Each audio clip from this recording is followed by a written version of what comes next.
En janvier 2013, Elisa Lam, une étudiante canadienne de 21 ans, décide de voyager seule en Californie. Lors de son séjour à Los Angeles, elle réserve une chambre à l'hôtel Cecil, un établissement historique avec une réputation sombre, connu pour ses incidents macabres et ses résidents célèbres comme le tueur en série Richard Ramirez. Le 26 janvier, Elisa arrive à l'hôtel Cecil. Ses premières journées à Los Angeles se passent normalement, mais le 31 janvier, elle disparaît mystérieusement. Inquiète, sa famille et ses amis n'ont plus de nouvelles d'elle, et la police de Los Angeles commence une enquête. Les premiers éléments de l'enquête révèlent qu'Elisa avait des antécédents de troubles bipolaires et qu'elle prenait des médicaments pour traiter sa condition. Les enquêteurs cherchent des indices dans sa chambre d'hôtel, mais ne trouvent rien de suspect. Les jours passent, et aucune trace d'Elisa n'est retrouvée. Le 13 février, la police publie une vidéo de surveillance troublante capturée dans l'ascenseur de l'hôtel.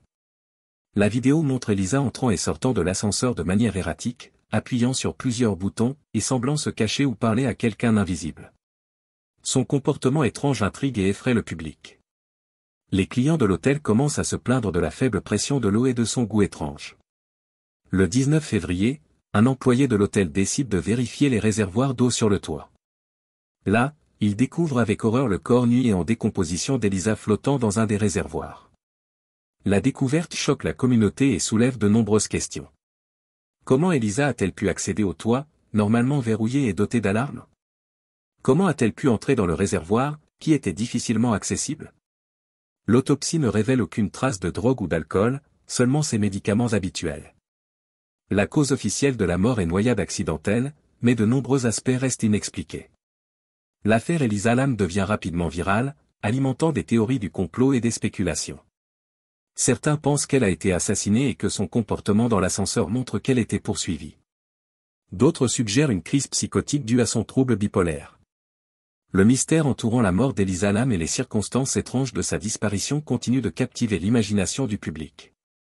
Des documentaires, des podcasts et des articles explorent sans cesse cette affaire troublante, cherchant à éclaircir les zones d'ombre. L'hôtel Cecil, avec sa longue histoire d'événements sinistres, devient encore plus célèbre.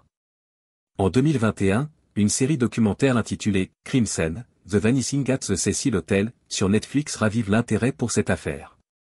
Pourtant, malgré les nombreuses enquêtes et spéculations, la vérité sur ce qui est réellement arrivé à Elisa Lam demeure un mystère effrayant et inexpliqué.